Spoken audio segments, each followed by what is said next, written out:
I'm sitting here with Patricia McBride and Adam Luders, and we will be discussing one of Balanchine's most unusual works. I'm sure everyone will agree. However, I'd like to start with a slight detour.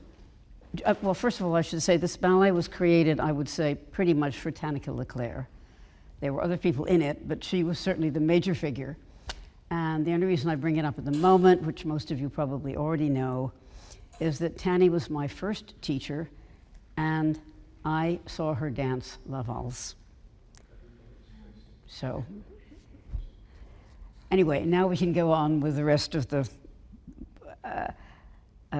program, but I wanted simply to mention that it's quite dear to my heart, as it is for many people.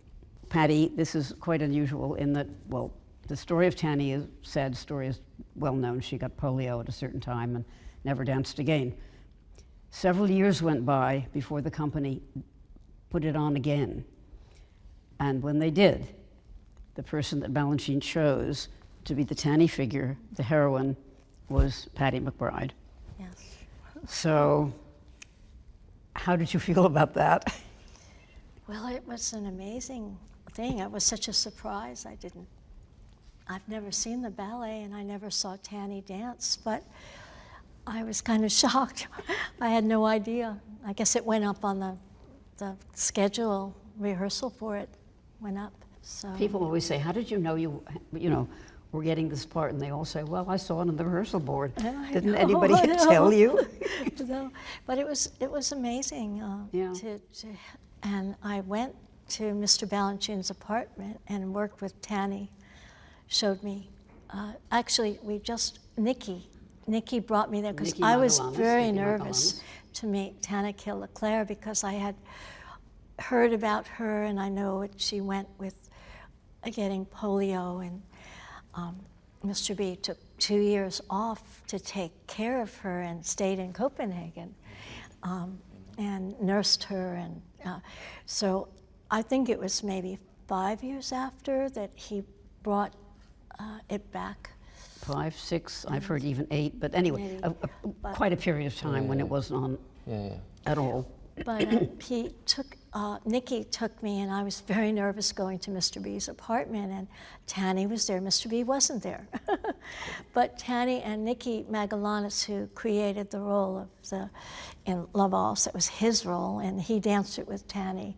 He was the original, as Frank Monsione was, the two of them. So I went with Nikki, and he introduced me to Tanny, and I was kind of awestruck. I just was so overwhelmed with meeting her and how gracious she was to me and kind and sweet. And Nikki, they were such good friends. He put me at ease because I was very nervous. I was very shy, and here I was in Mr. B's apartment, and she showed me from her wheelchair.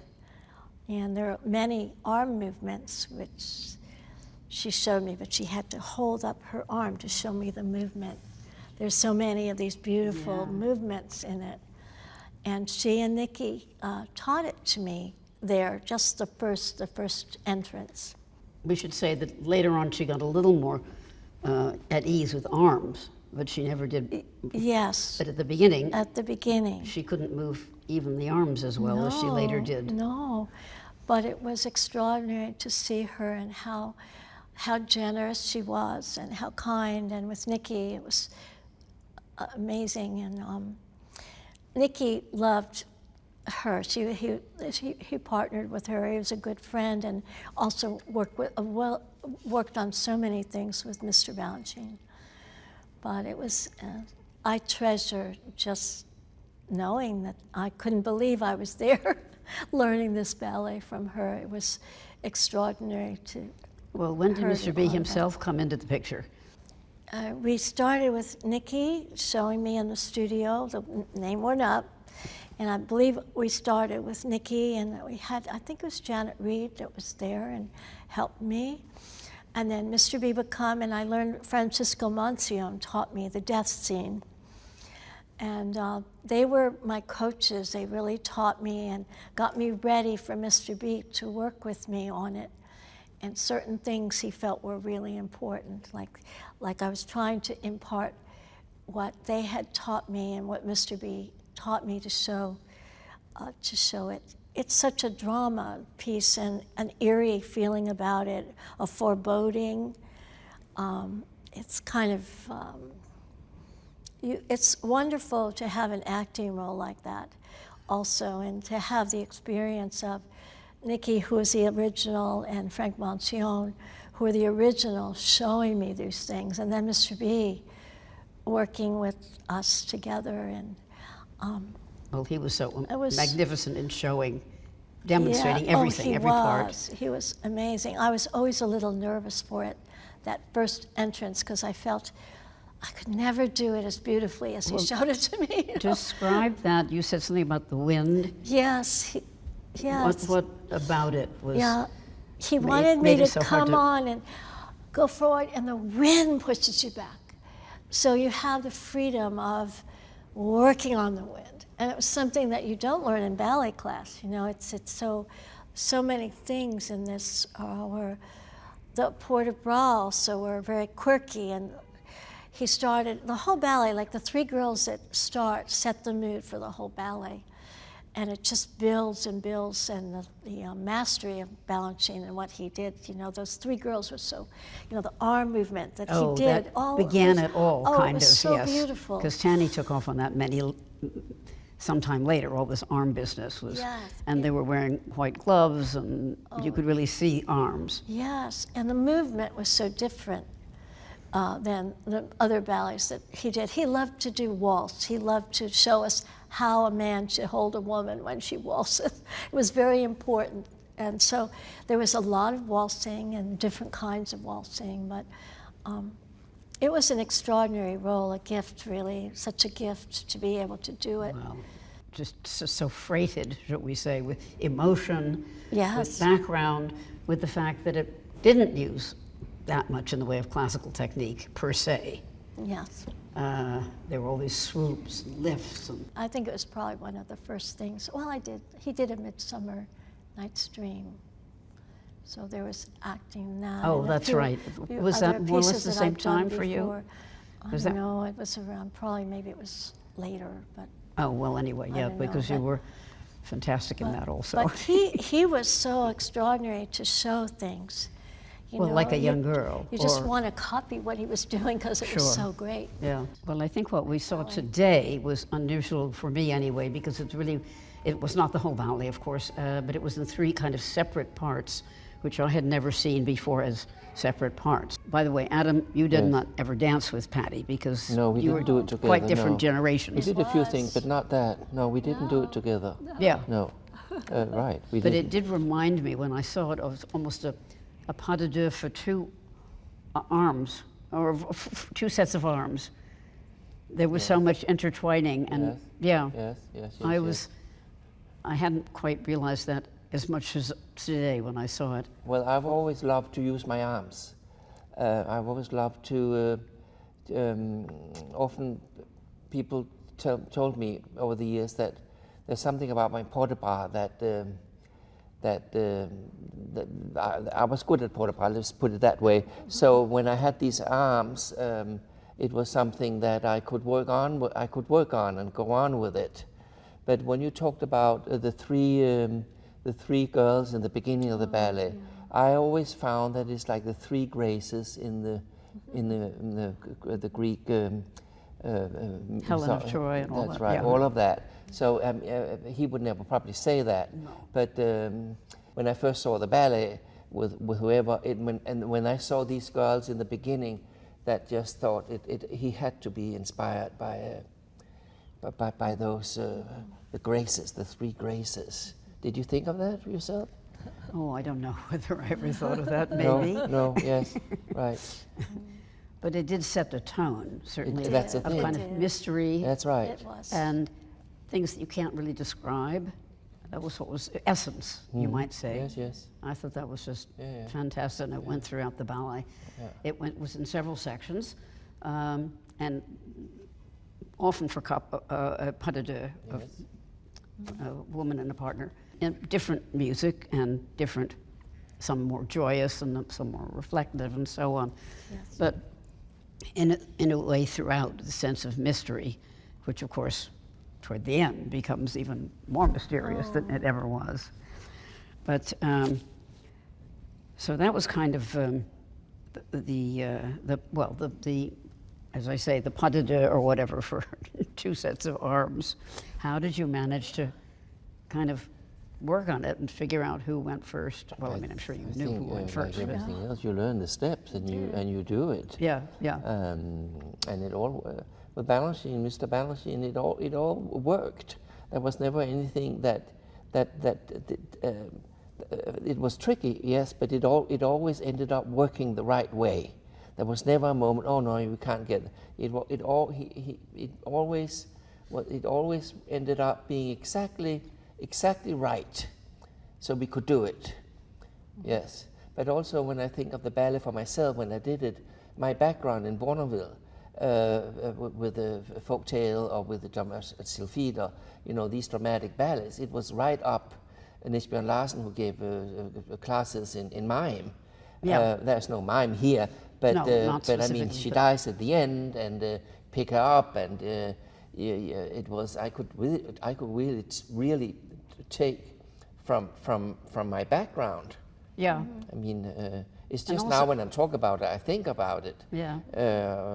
So it wasn't. I didn't have to dig into it. Was all the material was very much there for me. Also, in a way, a sort of a more gentle view of a man and thoughtful. Then we moved to the second part, which was in the ballet a bit later in the whole performance, in which the man was quite a bit more vigorous, I think, than in the first. But I think again, Balanchine was theatrical. He had to do.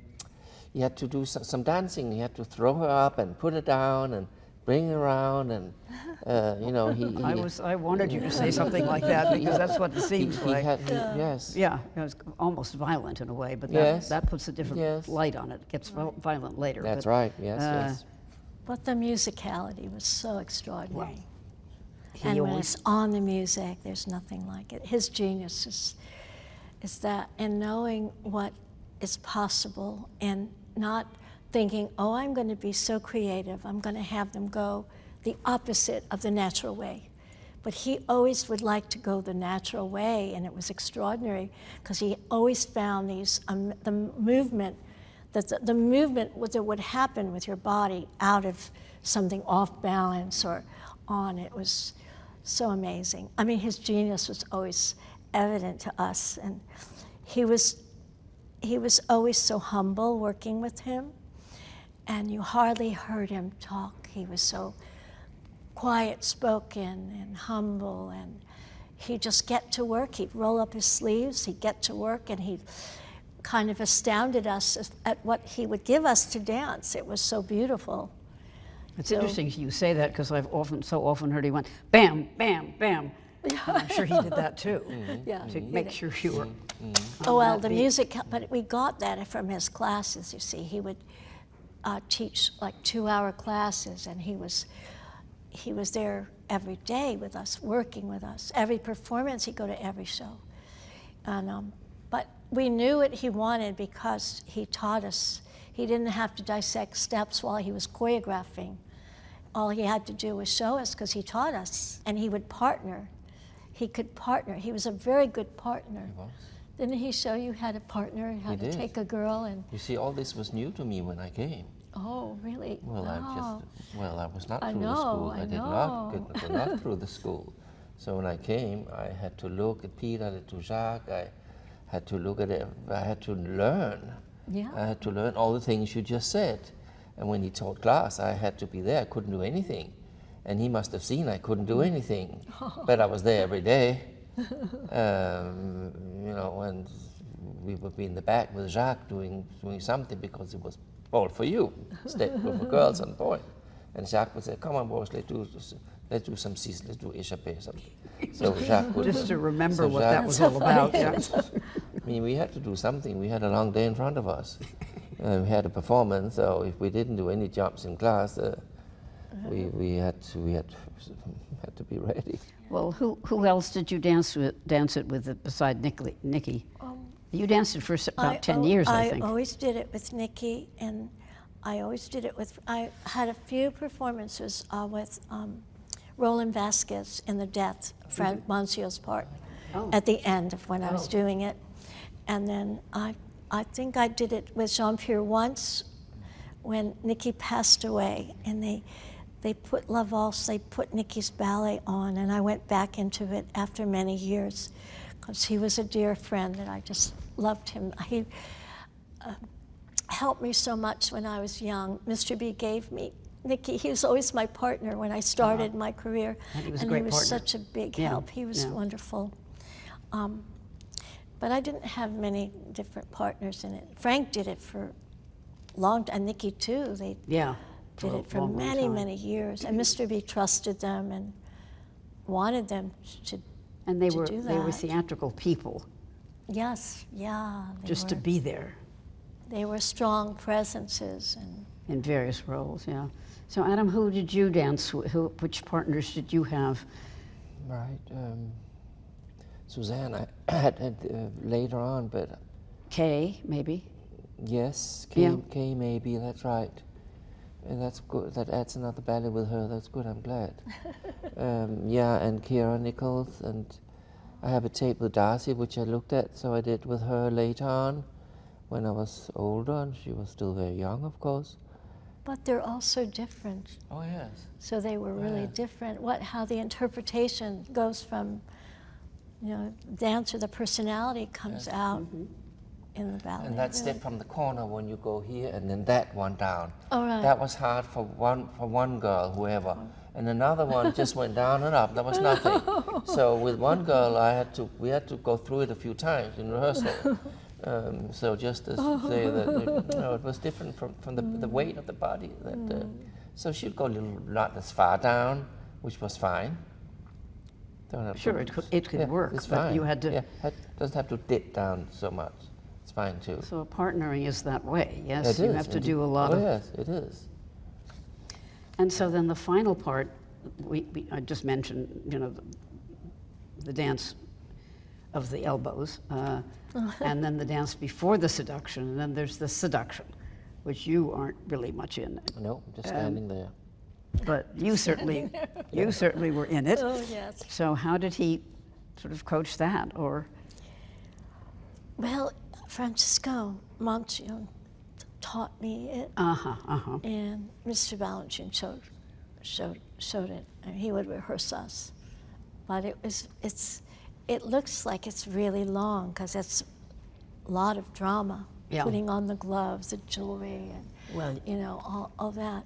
And he told me, he wanted certain things to do. Neck. I'm sure so the necklace, and I always was a nervous wreck that I wouldn't get the gloves on or did it fast enough because all the talk a little bit about things. dealing with props, which in fact you don't do too often in New York City Ballet. No, it's true. That's true. It's quite, and as I understand it, very, very fast there to the end, putting all those things on and making sure you have them, and so on.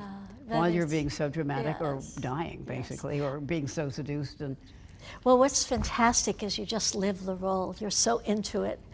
It's fabulous to be able to get into it. I'm not surprised that you say that. And it's such a thrill to be able to. I think everyone that's done it has loved doing it. Has immersed so special. or herself in it in a way you almost can't not. Yes. Because it's so dramatic. Yes. And it's so powerful.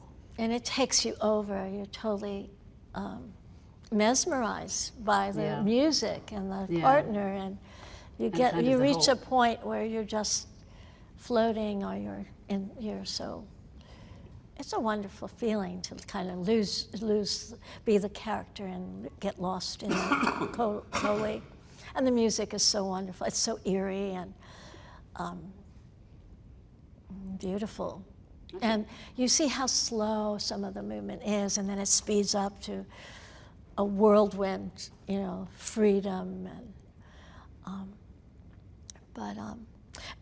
I grew over the years when I first started. How I went, and it got to be so, natural, and I didn't have to worry so much. Is this going to work?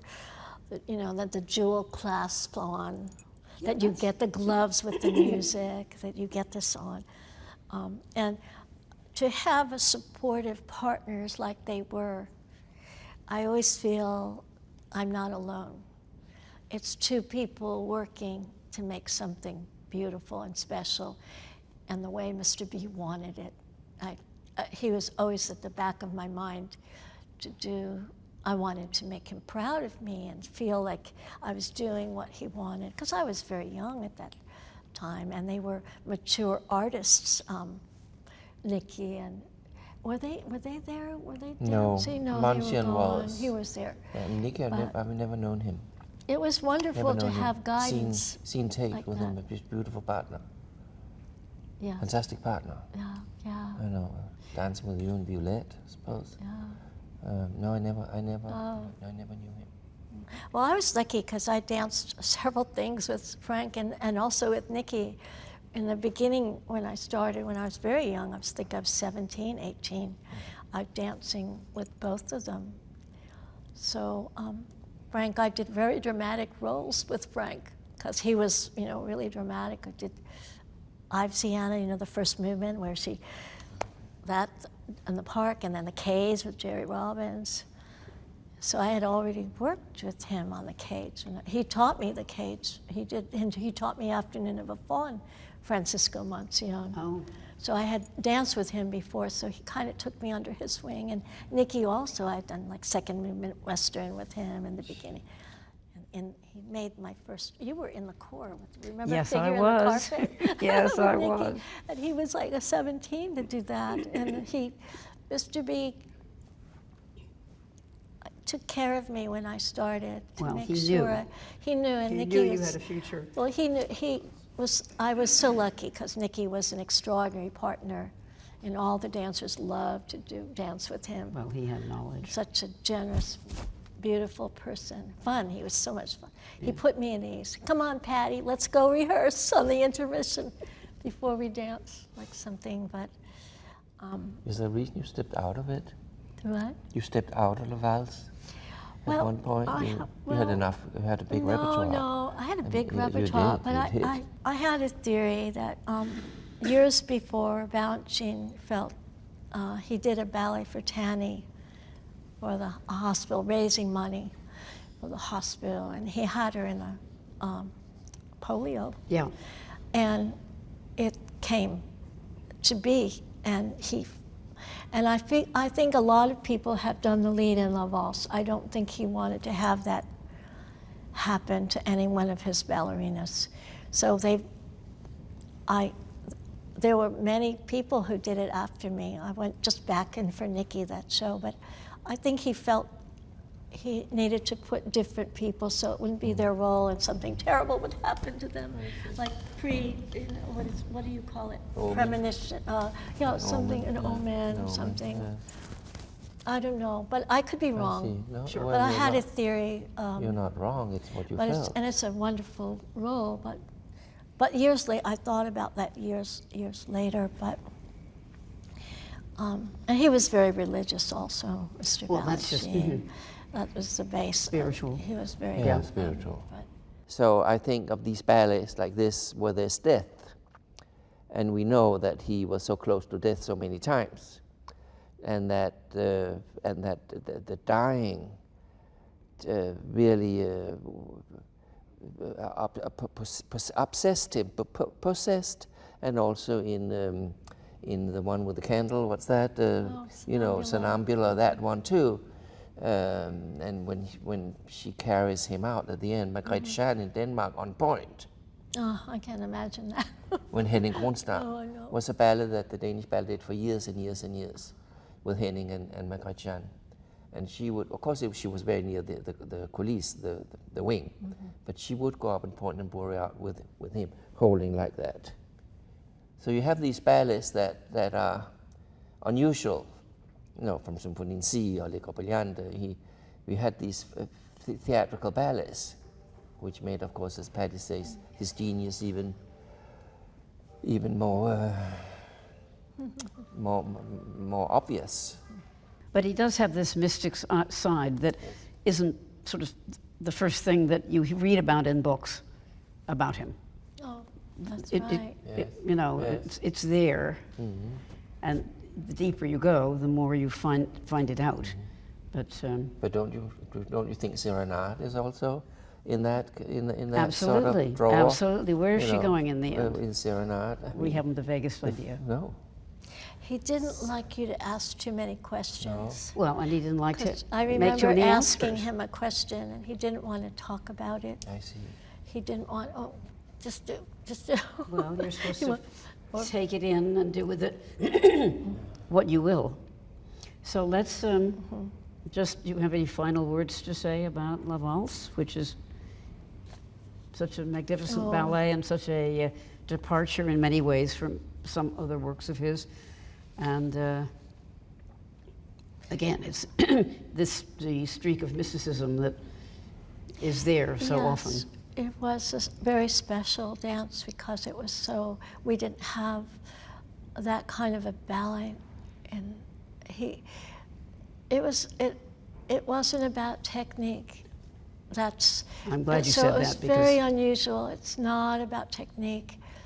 It was lovely, beautiful experience to dance, but he always was stretching you to do more, and he'd say you can, when you die, that's when you can rest, but when you're here, you have to give everything.